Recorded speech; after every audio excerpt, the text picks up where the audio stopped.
오늘 아침 일라디오. 요즘 복잡한 도시 생활을 정리하고 귀농귀촌한 분들의 얘기를 종종 듣습니다.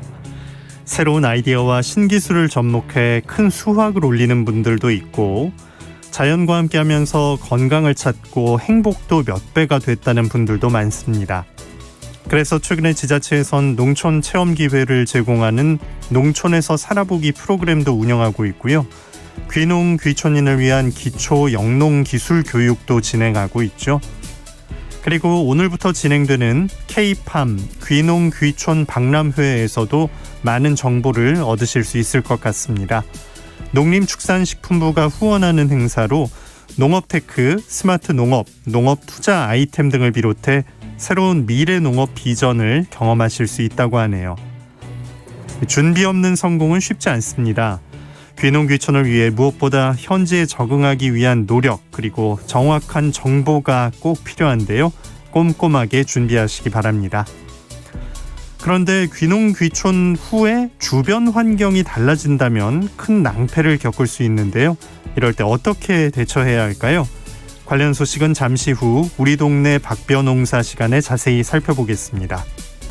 4월 28일 목요일 오늘 아침 일라디오 출발합니다. 저는 아나운서 김재홍입니다.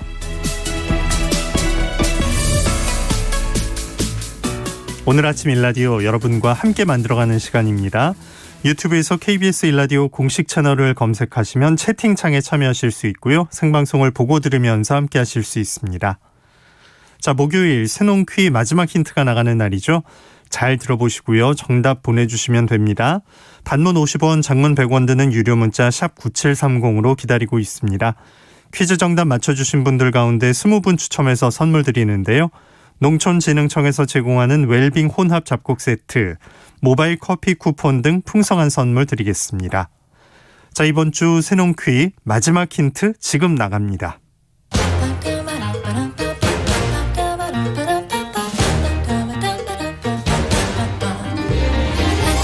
우리 땅, 우리 바다에서 자란 맛있고 건강한 우리 농수산물을 알아맞히는 세상의 모든 농수산물 퀴즈, 새농퀴.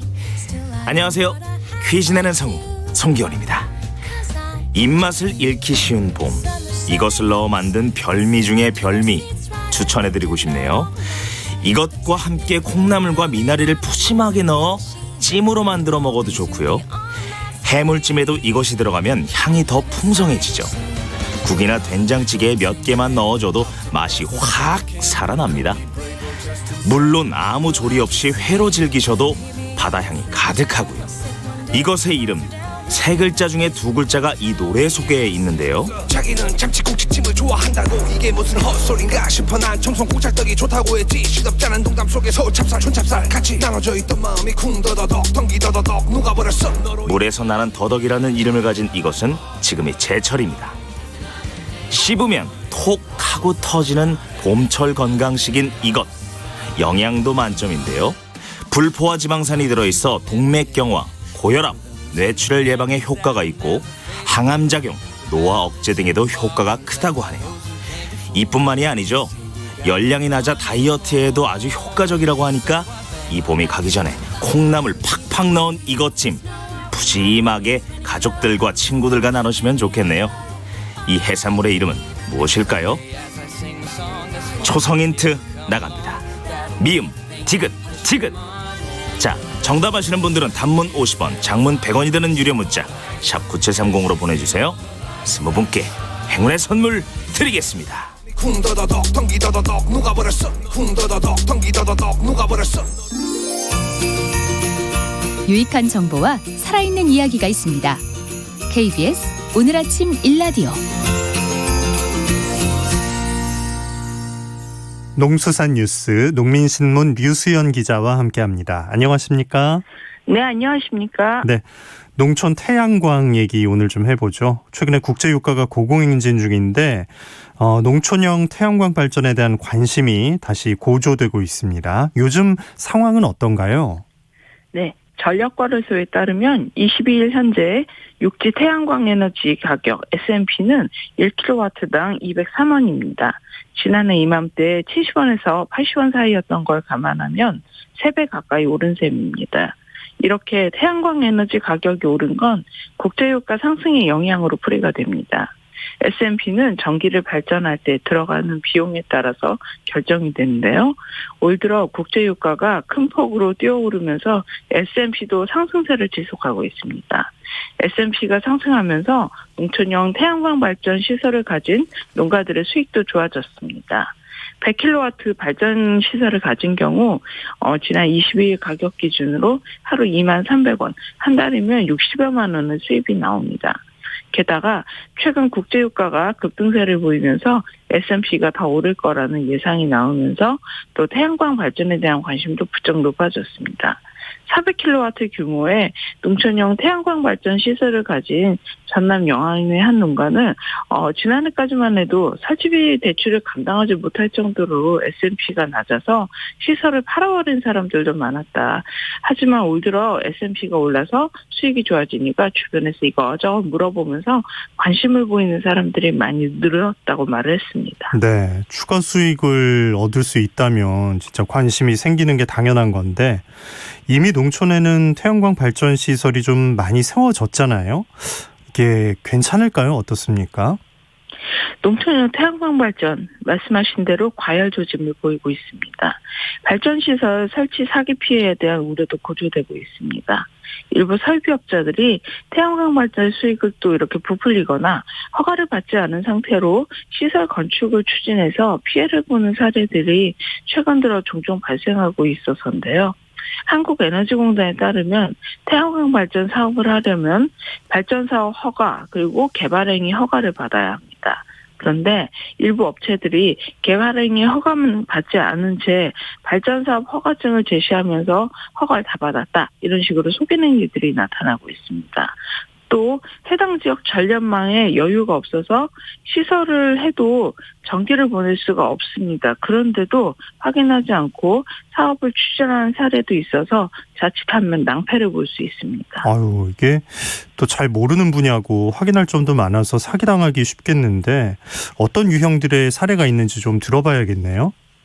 네, 익명을 요구한 경북 안동의 농민 최모 씨는 업체 중도금까지 치렀는데 한전선로 용량 부족을 이유로 수개월째 설치가 미뤄지고 있다. 이래서 속이 탄다. 이런 농가 피해가 더 발생하지 않도록 하루빨리 관련 제도를 손봐야 한다고 말했습니다. 또 이 밖에도 계약금과 중도금을 받은 업체가 갑자기 사라지거나 지역 주민들로부터 민원이 발생해서 사업이 지연되는 사례도 적지 않습니다. 그만큼 사업 진행 과정을 꼼꼼하게 챙겨야 한다는 게 전문가들의 한결같은 조언입니다. 네, 길게 보고 좀 조심 또 조심하는 방법밖에 없겠네요. 네, 지방자치단체의 규제가 강화되는 등 이 태양광 발전에 대한 신규 진입이 사실 쉽지 않습니다. 그만큼 태양광 발전을 새로 계획하는 농가들은 신중하게 접근해야 한다는 목소리가 역시 높습니다. 업계 전문가들은 사전에 철저한 검증을 조언했습니다. 한 태양광 에너지 전문업체 대표는 태양광 에너지를 보내는 선로에 여유가 거의 없는 상태고 현재 건설 중인 선로도 이미 대기자가 꽉 찼다. 그만큼 신규 진입이 어려운 상태이니까 업체와 시설 계약을 하기 전에 반드시 사업 가능 여부를 확인해야 한다고 강조했습니다. 또 안승기 전남농협지원본부 자재 담당 차장은 개발행위 허가 기준이 지자체마다 서로 다를 뿐 아니라 최근 몇 년 새에 또 크게 강화가 돼서 새로 허가받기가 쉽지 않고 또 이제 민원이 발생해서 선로 확보도 어려운 게 현실이라고 꼬집었습니다. 그러면서 고령 농가들에게는 또 농협경제지주 에너지사업부가 태양광 발전 사업과 관련한 각종 컨설팅 해주고 있으니까 신규로 농촌형 태양광 발전을 시작하는 농가들은 한번 받아보는 것도 사기 피해를 예방할 수 있는 좋은 방법이라고 조언했습니다. 네. 자, 요즘엔 제주에선 한라봉, 레드양 같은 만감류 생산이 아주 활발하죠. 그런데 올해 자유무역협정 기금 지원 감귤시설 현대화 사업을 둘러싸고 산지에서 큰 혼선이 빚어지고 있다고요? 네. 올 1월 정부가 이 과수생산 유통지원 사업 시행 지침을 개정했기 때문인데요. 비가리마우스 공사의 경우는 종전에 공사 추정 가격이 2억 원을 초과하는 경우만 나라장터 등을 통해서 공개 입찰을 붙였습니다만 올해는 1억 원 추정 공사부터로 대상이 확대됐습니다. 또 반면에 이제 추정 가격이 1억 원 이하인 공사는 도가 선정한 비가리마우스 시공 전문 업체 24곳 중 한 곳과 수의 계약을 체결해 공사를 하면 됩니다. 물론 공정성 강화를 위해 경계 경쟁 입찰을 확대했다. 명분은 옳지만 또 이렇게 농가들이 경험하는 현실은 딴판입니다. 입찰의 경험이 전혀 없는 시설업체가 난립하면서 부실 시공 우려가 나오는가 하면 사업을 낙찰받은 업체들 가운데 공사를 포기하는 사례도 잇따르고 있습니다.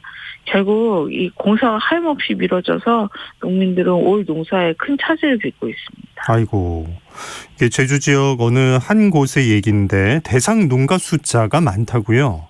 네, 올해 비가리마우스 시설 지원 대상에 선정된 제주도 내 농가는 모두 102곳이고요. 그중에 74곳이 공사 추정 가격 1억 원을 초과해서 공개 경쟁 입찰 대상에 속합니다. 이제 최근 제주도가 이 농가 의뢰를 받아서 공개 경쟁 입찰에 나선 결과 지금까지 12농가에 대한 시공업체 선정이 완료됐습니다. 하지만 이들 가운데 농업용 하우스 전문 업체는 단 한 곳도 없었습니다. 도는 이 입찰 조건에 금속 창호, 지붕 건축물 조립공 사업을 주력으로 하는 업체만을 이제 제안을 했는데 자격 제안했습니다만 농업용 하우스 시공 능력을 이렇게 가려내는 데는 역부족이었습니다. 최근 공개 경쟁 입찰로 1순위 시공업체를 지정받은 서귀포 남원읍의 양모씨 농가의 결과를 보시면 설명이 될 것 같습니다. 네. 저희 취재진이 입수한 이분의 개찰 결과 보고서를 보면 공사 입찰에 145곳이 달려들었고요. 상위권 업체 상당수는 상호명이 땡땡 윙도우, 땡땡 시스템 창호 등으로 농업용 하우스 시공과는 좀 거리가 멀었습니다. 네. 이제 이분은 울며 겨자 먹기로 1순위 업체와 계약을 하려 했습니다만 해당 업체가 애초 제시한 금액으로는 공사가 힘들다며 끝내 공사를 포기했습니다. 그런데 이제 앞서 말씀드렸던 이 12개 시공업체 중 11곳이 이런 식으로 공사를 포기한 걸로 확인이 됐습니다.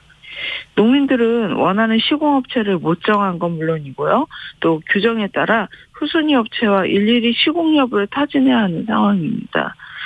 문제가 이런데도 또 제재 방안 또한 없는 실정입니다. 네. 이 모든 과정이 참 큰 스트레스이실 텐데 농사에만 매달려 오신 농가 입장에선 어려움이 더 클 것 같아요. 정말 맞습니다. 이렇게 12농가가 입찰에 참여하셨습니다만 나머지 62농가는 입찰 공고조차 못 낸 상태입니다. 입찰 자체가 전문적인 업무이기 때문입니다. 그래서 도가 업무 대행에 나섰습니다만 서류를 제출해도 이 밀려드는 수요를 감당하지 못해서 입찰은 계속 미뤄지고 있습니다. 이처럼 시설 현대화 사업 시행 지침 변경 이후에 혼란이 극심해지자 이 제주특별자치도는 농가 피해가 확산될 가능성이 크다고 판단해서 입찰 절차를 일시 보류하고 긴급 해결 방안 모색에 나섰습니다.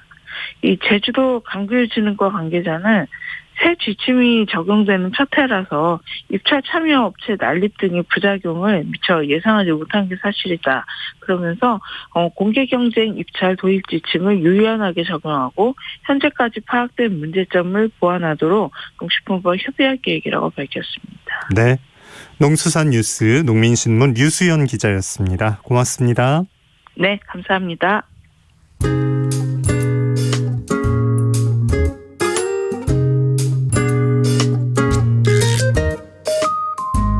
활기찬 하루를 여는 오늘 아침 1라디오 건강한 아침 습관.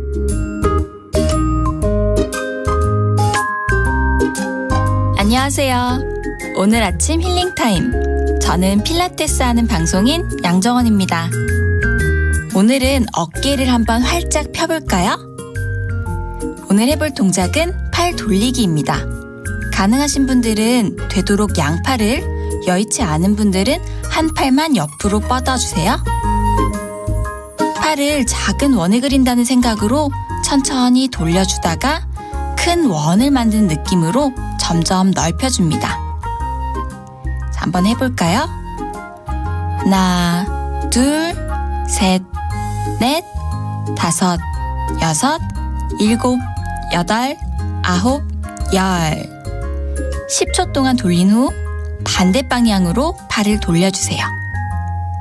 이때 팔꿈치가 구부러지지 않게 쭉 뻗어주시고요. 한 팔만 돌리신 분은 반대편 팔도 똑같이 돌려주세요. 팔로 원을 그리는 동작은 어깨 결림을 해소하고 혈액순환을 원활하게 하는 데도 도움이 됩니다. 가능하시면 10초간 3회씩 반복해주세요. 오늘도 여러분의 건강한 하루를 응원합니다. 저는 양필라 양정원이었습니다.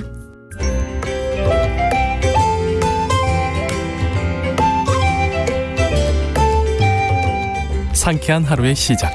KBS 오늘 아침 1라디오. 농어촌에서 발생할 수 있는 법적 분쟁 상황을 보다 현명하고 지혜롭게 대처할 수 있는 방법 배워보는 시간입니다. 우리 동네 박변홍사, 법률사무소 한아름의 박형윤 변호사와 함께합니다. 안녕하십니까? 안녕하세요. 네, 이제 진짜 본격적인 농사철인데 다들 분주하시겠어요? 엄청 바쁘죠. 지금 뭐 일할 게 너무 많고요. 예. 지금 뭐 저 같은 경우에도 지금 뭐 하루 이틀 전에 잠깐 오늘 목요일이니까 화요일에 지금 고구마 심었거든요. 네. 네, 그 논농사도 준비해야 돼서 지금 이제 물도 완전히 다 대놓고 이제 곧 모내기도 이제 또 해야 될 상황입니다. 모내기 변호사님 그 논에는 언제쯤 순서가 돌아올까요? 보통 이제 우리가 조생벼라고 해가지고 예. 조금 추석쯤 해가지고 햅쌀이 좀 빨리 나오는 조생벼는 이미 다 심었고요. 그리고 또 순창이나 뭐 이런 데서는 좀 고지대는 좀 빨리 심고요. 우리 같은 경우는 그냥 일반 평야거든요. 그래서 네. 다음 달 말이나 6월 초쯤 아마 그렇게 심을 걸로 예상이 됩니다. 그렇군요. 네. 아유, 참 고구마 이제 또 수확이 기대가 되실 것 같은데, 네. 자, 봄이 이렇게 농사로 분주한 시기이기도 하지만 또 이사도 많이 하는 계절이기도 한데, 오늘은 귀농한 농부의 주거 문제 관련한 사례를 준비해 주셨네요. 네, 아무래도 우리가 농촌에서는 사실 이제 귀농귀촌 하신 분도 많이 계시지만은 농촌에 이제 빈 토지나 이런 곳을 활용해서 사업을 하시는 분도 많이 계시거든요. 뭐 예를 들면 공장이나 아니면 축사 이런 거 많이 하려고 하시는데 요즘 또 우리 지역 인근에서 축사 문제로 또 이제 다툼이 되는 경우가 많아서 이사 오신 분들과 축사를 지으시려는 분들의 다툼을 한번 준비해봤습니다. 알겠습니다. 어떤 사건인지 사례를 함께 듣고 이야기 나누겠습니다. 네.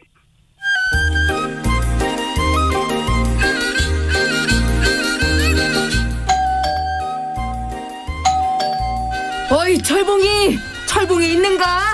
아유 이게 누군가? 아유 우리 친구 장수구만. 이거 들어와. 근데 뭔 일 있는가? 나가 말이여 아주 못 살겠어. 고향 좋다고 24년 전에 다시 고향으로 돌아오더니만 인자 고향이 싫어진겨 뭐요? 아니 우리 집 있잖여 그 바로 앞 30m 부근에 소축사가 지어진다는 소식이 들리더만 도대체 이럴 수가 있는가? 그게 가능한 일인가? 그것이 사실이면 정말 살기가 어렵겠네. 나의 말이 그 말이여. 나가 아주 충격을 받아서 끙끙대다가 철봉이 니는 뭘 좀 알려냐 하고 나가온 것이지. 근데 크기가 얼마나 되는겨? 4,000제곱미터라고 하니까 아주 큰 것이지. 그니까 창문을 열면 대형 축사가 훤히 들여다보이지 않겠는가? 아이고 그 참. 도대체 또 어떻게 허가가 난 건지. 아이고 참 난감하네. 그럼 여기서 이렇게 열내지 말고 얼른 군청에 한번 가봐. 옆집 사람들하고. 그런가? 그런 것이 낫겠지. 우리 6집이 모여서 당장 가봐야 쓰겠네.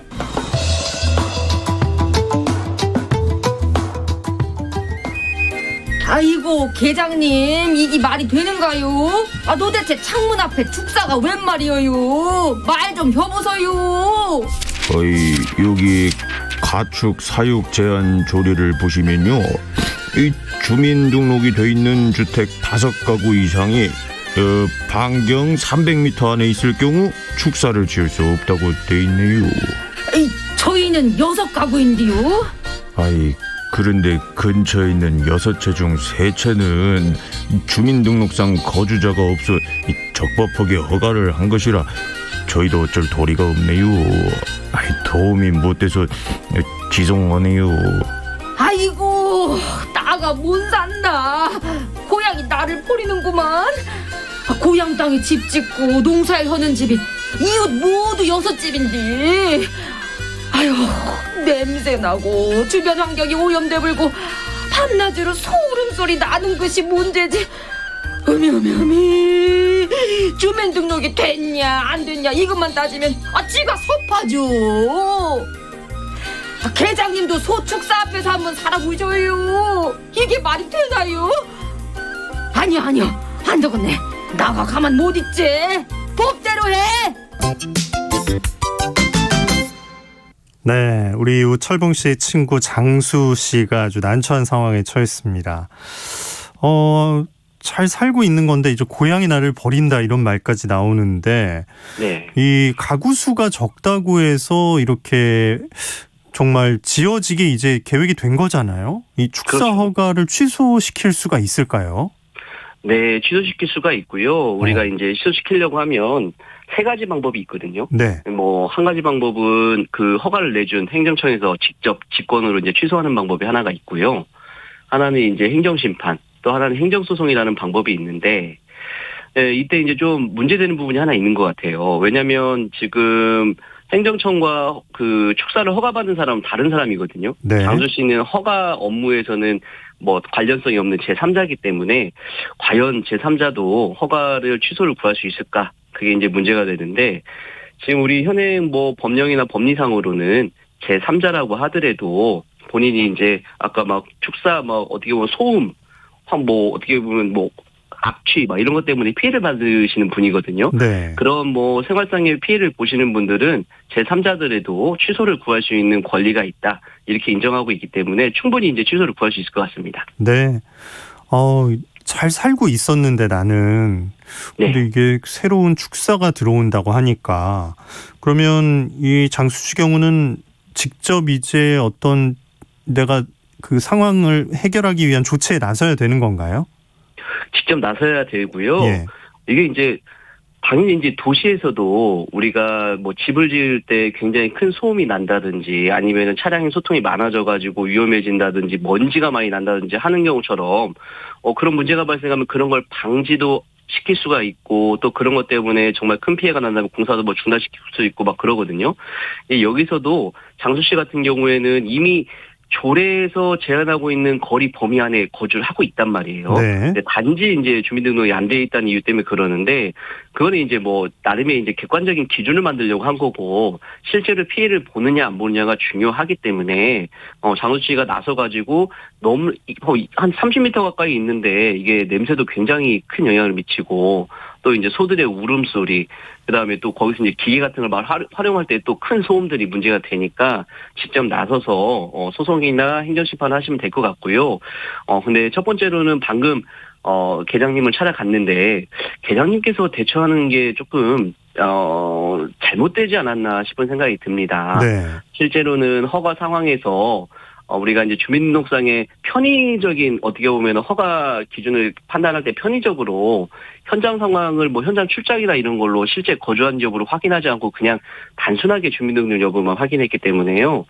이런 사건들은 실제 생활상의 피해를 확인하기 위해서는 직접 출장 가서 거주한 사람이 있는지 이런 것도 좀 파악할 필요가 있다고 보여지거든요. 네. 좀 아쉬운 점이 있네요. 처음에 이제 축사를 지을 수 있게 해준 그 전에 이제 좀 확인을 직접 했었다면 그렇죠. 번거로운 일이 생기지 않았을 텐데 일단 장수 씨가 직접 해결을 위해서 좀 나서야 되는 상황이 됐는데 아니 그 원래 그 기준도 그렇지 5가구보다 미만이면 이제 지을 수 있게 해준다 이것도 좀 속상한 부분이네요.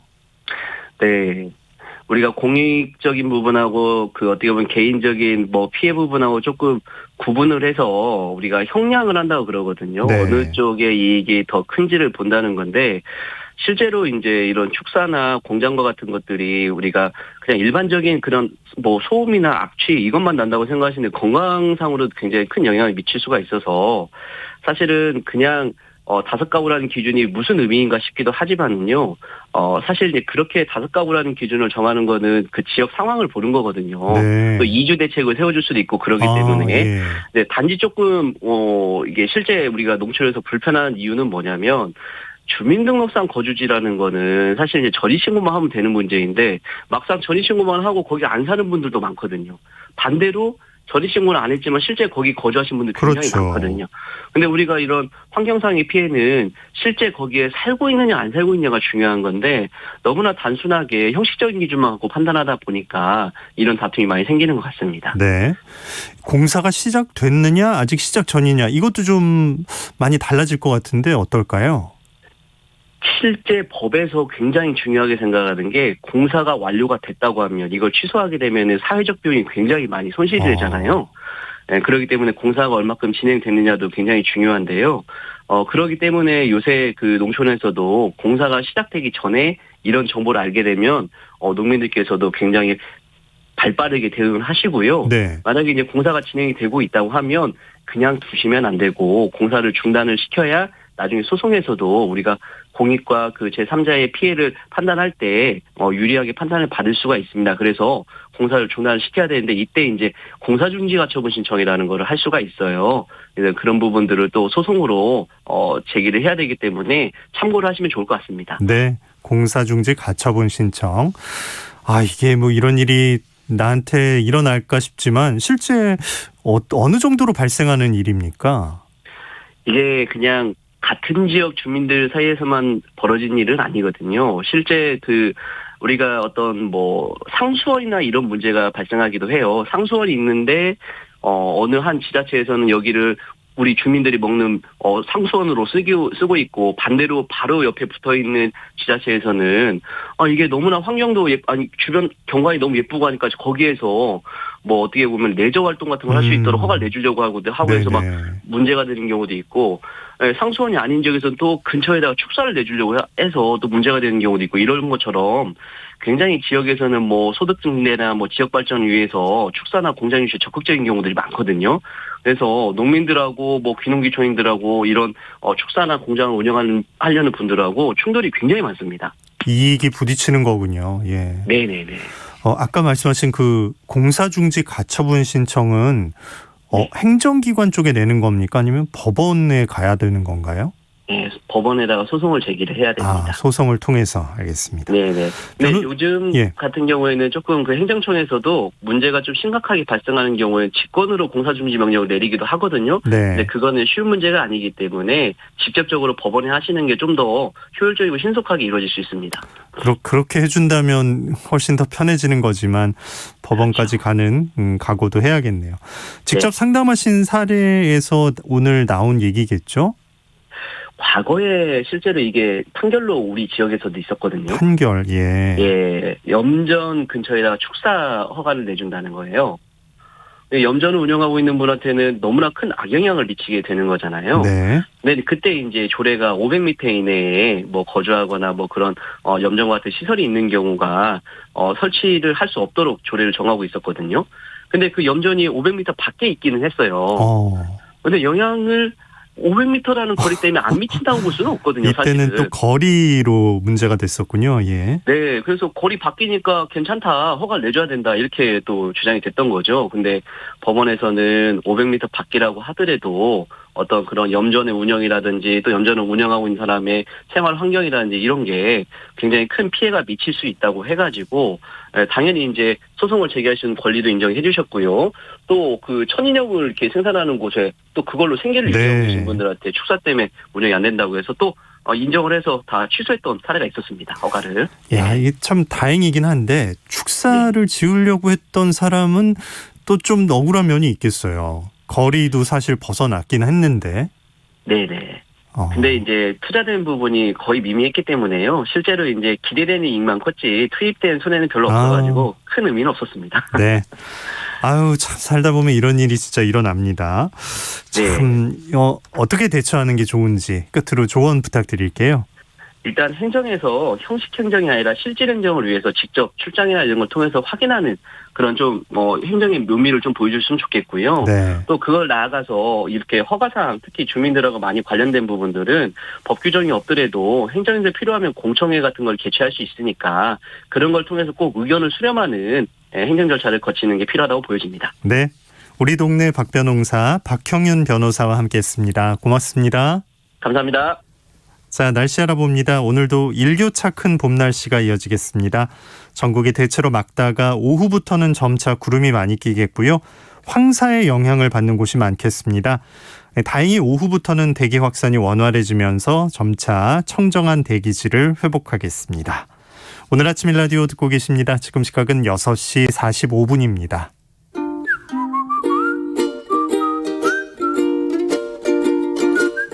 오늘 아침 일라디오 김재용 아나운서의 진행으로 듣고 계십니다.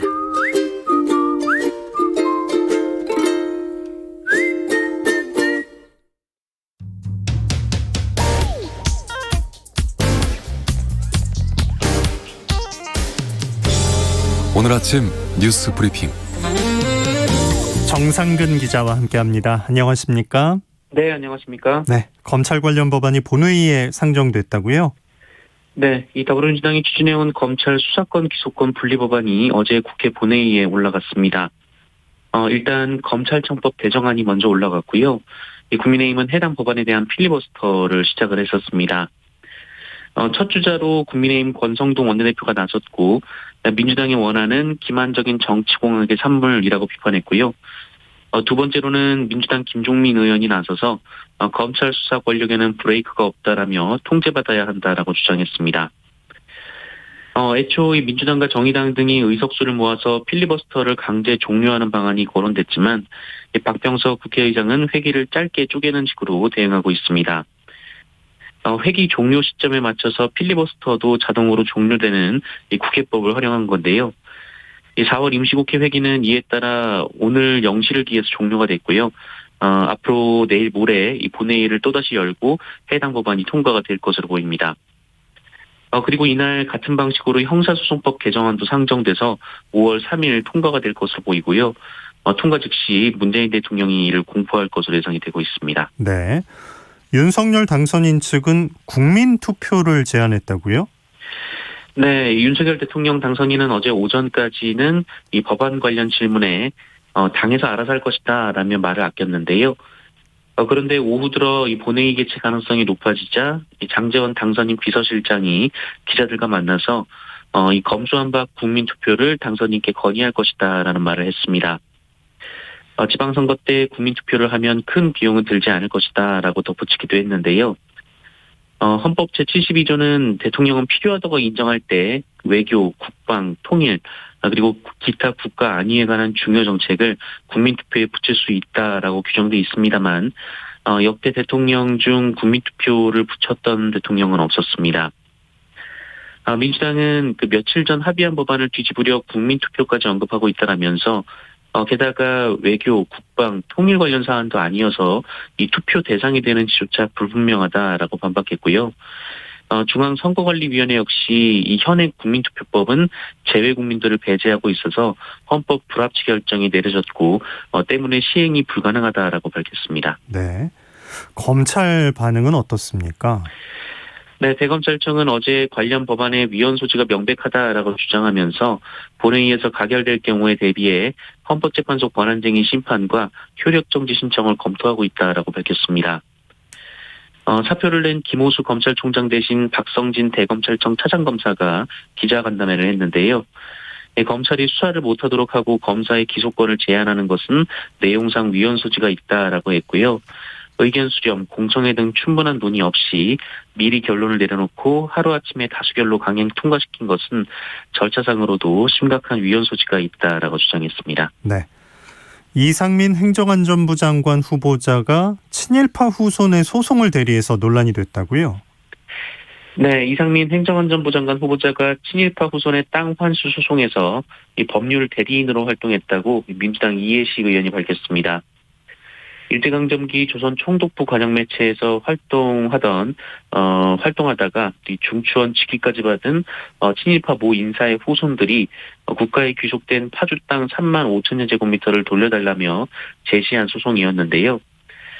해당 소송 대법원 확정 판결문에 이상민 후보자가 법무법인 율촌 소속의 변호사로 이름을 올렸다라는 겁니다. 다만 해당 재판에서 원고 측의 청구는 모두 기각이 된 바 있습니다. 이에 대해 이상민 후보자 측은 실제로 사건을 담당했던 것이 아니라 정관예우를 위해 이름만 올린 것이다라는 취지의 해명을 했습니다. 그러면서 이 친일재산 환수 등 친일청산은 반드시 이루어져야 한다는 생각을 갖고 있다라고 말했습니다. 네. 박보균 문체부 장관 후보자는 일본 제국주의를 호평해서 논란이 됐다고요? 네, 지난 2014년 한림대학교에서 열린 제1차 세계대전 100주년 세미나에서 당시 중앙일보 대기자였던 박보균 문화체육부 장관 후보자가 연사로 나섰던 적이 있습니다. 이 자리에서 박보균 후보자는 이 세계를 지배했던 나라들은 우리나라와 달리 법에 예외를 두지 않는다라면서 일본은 아시아를 지배해봤기 때문에 준법 정신이 좋다라는 취지의 발언을 했습니다. 박보균 후보자는 과거 동일본 대지진 이후 한국인들이 일본산 수산물에 지나치게 민감하다라고 비난한 바도 있고요. 또 광개토 대왕비를 발견한 건 일본이고 우리는 발굴 노력도 하지 않는다라고 비판한 바도 있습니다. 또 동일본 대지진 직후 일본인들의 침착한 대응을 칭찬했는데 우리나라에 대해서는 호들갑에 익숙하고 남 탓하기와 떼법에 싸구려 사회 풍토가 득세했다라는 또 근거 없는 비난을 가하기도 한 바 있습니다. 네. 정호영 보건복지부 장관 후보자 아들은 허리 디스크로 현역에서 제외됐는데 많이 걷는 여행을 다녀왔다고요? 네, 군 신체검사에서 처음에는 현역 판정을 받았다가 나중에는 척추 협착증 진단서를 내고 재심 끝에 사회복무요원으로 병역을 마친 이 정호영 보건복지부 장관 후보자 아들과 관련해서 당시 제출된 진단서에는 장거리를 걸으면 통증이 재발될 수 있다며 군복무에 부적합하다는 소견이 적혀 있었습니다. 그런데 이 진단서가 나온 지 불과 2달 뒤에 이 정호영 후보자 가족이 유럽의 패키지 여행을 떠났는데요. 이 8박 9일 동안 4개국 주요 도시 관광지를 도는 이동거리만 2,500km가 넘고 거의 모든 관광지가 걸어서 둘러봐야 하는 곳들이었습니다. 불과 2달 전 누워서 다리를 30도만 들어 올려도 통증을 호소했다라는 사람이 소화하기에는 좀 쉽지 않은 일정이다 이런 지적이 나왔는데요. 정호영 후보자와 아들은 사회복무요원으로 입대하기 전에도 일주일간 이탈리아로 가족여행을 다녀왔고요. 일본도 2차례 함께 방문했다고 합니다. 이에 대해 정호영 후보자 측은 척추질환자라고 해서 일상생활을 못하는 것은 아니며 통증도 늘 있는 것은 아니다라고 밝혔습니다. 네. 자, 공항에서 특수 차량을 정비하던 노동자가 숨지는 사고가 있었네요. 네, 그제 오후 인천국제공항 항공기를 끄는 견인 차량을 정비하는 곳에서 30대 정비사 이모 씨가 항공기 견인 차량의 차체 바퀴 사이에 끼어서 숨지는 사고가 발생했습니다.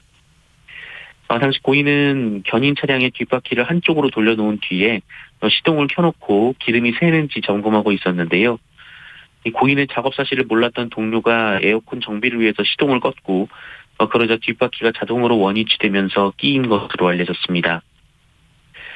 견인차는 항공기를 끄는 용도이기 때문에 이 길이 10m에 폭이 5m나 되는 대형 차량인데요. 그만큼 사각지대가 발생할 가능성이 높지만 이들의 작업을 지켜본 안전관리자가 없었습니다.